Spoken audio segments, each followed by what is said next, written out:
एक छोटी सी कहानी इसके माध्यम से दीक्षा क्यों जरूरी है ये समझाने की कोशिश करूंगी।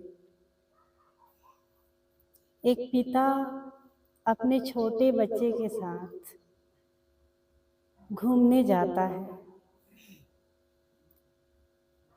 वो पिता पहाड़ी पर उस बच्चे को लेकर जाता है। सुबह सुबह संकरी रास्ता है।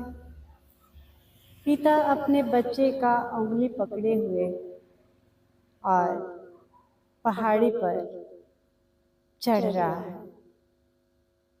जैसे जैसे पहाड़ी पर वो चढ़ते जाता है, खतरा बढ़ते जाती है।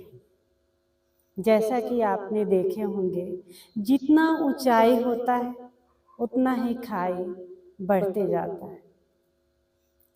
जैसे तैसे पिता अपने बच्चे को उस पहाड़ी के उस चोटी पर लेकर जाता है। देखता है बच्चा, जब नीचे झांक कर देखता है वो बहुत खुश होता है चारों तरफ के दृश्य को देखकर, इसलिए कि चारों तरफ हरियाली है और उस खाई में बहुत ही खूबसूरत फूल लगे होते हैं। उस फूल को देख करके बच्चा बहुत ही आनंदित होता है, बहुत खुश होता है। वो भूल ही जाता है कि ये जो फूल खिले हैं ये खाई में है। वो अपने पिता से कहता है कि मुझे ये फूल चाहिए, लेकिन पिता देखता है कि ये अनंत खाई है। अगर एक बार भी कोई इस खाई में उतर जाए तो शायद ही वापस आ सकता है। लेकिन बच्चे की जिद है। बच्चा बोलता है कि नहीं, जैसे सभी बच्चे रोते हैं मम्मी पापा के सामने, जब मार्केट जाते हैं तो बोलते हैं कि ये खिलौना चाहिए तो चाहिए। बच्चा जिद कर देता है, बैठ जाता है रोड पर। माँ बाप को खिलौना खरीदना ही पड़ता है। वैसे ही वो बच्चा जिद करता है कि मुझे भी ये फूल चाहिए, मुझे जैसे भी ये फूल चाहिए, नहीं तो मैं यहाँ से नहीं जाऊंगा घर। वो रोने लगता है, चिल्लाने लगता है।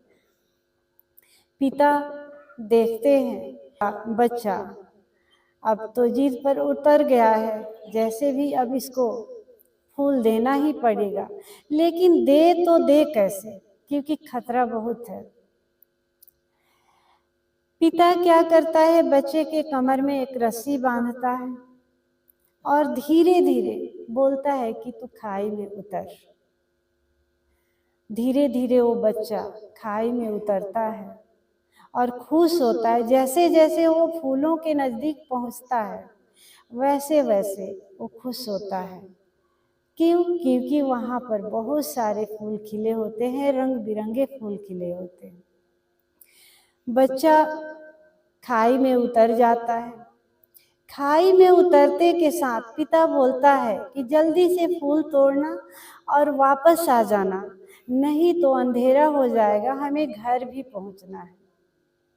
वो बच्चा जब फूलों के पास जाता है तो फूल ही जाता है कि हमें ऊपर भी जाना है, हमें अपने घर भी जाना है।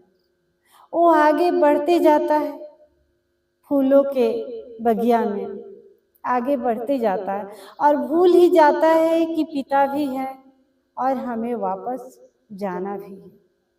वो बहुत खुश होता है, लेकिन इधर पिता की जो धड़कन है दिल की वो बहुत तेज होने लगती है। क्यों? क्योंकि अंधेरा होने वाला है और जब अंधेरा हो जाएगा तो पता नहीं वो जो उसका बच्चा है वापस आएगा भी या नहीं। कहीं इस खाई में, अनंत खाई में खो न जाए, इस वजह से पिता का दिल बहुत जोर से धड़कने लगता है। वो चिल्लाते हैं कि अब वापस आओ, घर जाना है, अब वापस आओ।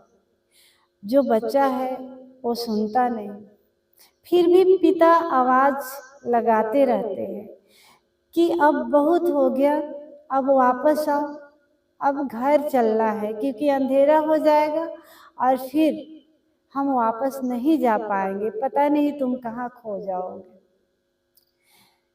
आखिरकार बच्चे ने पिता की आवाज़ सुन ली और अंधेरा होने से पहले वापस आ गया। ऐसे ही है ये दीक्षा जो अभी होने जा रहा है गुरु और शिष्य का। दीक्षा इसलिए जरूरी है उसी पिता के जैसे, जैसे एक शिष्य अपने गुरु का हाथ पकड़ता है। और जब इस ग्लैमर की दुनिया में, यानी अनंत खाई, ये जो संसार है ना, ये अनंत खाई है, चमक दमक की दुनिया, जब शिष्य खोने लगता है इस चमक दमक की दुनिया में, तो गुरु बार बार याद दिलाता है कि तुम्हारा जो उद्देश्य है, तुम्हारा जिस कारण जन्म हुआ है, उससे तुम भटक रहे हो। बार बार याद दिलाता है, बार बार पुकारता है, इस आशा में कि कभी तो तुम सुनोगे और कभी तो उस सत्य के तरफ, जहाँ हमारा वास्तविक घर है, वहाँ पहुँचोगे। इस आशा में गुरु दीक्षा देता है और छोड़ देता है संसार में स्वतंत्र कि जाओ, लेकिन ये जो डोर है हमारे बीच, ये तुम्हें बार बार याद दिलाते रहेगी कि हमें वापस भी जाना है अपने घर।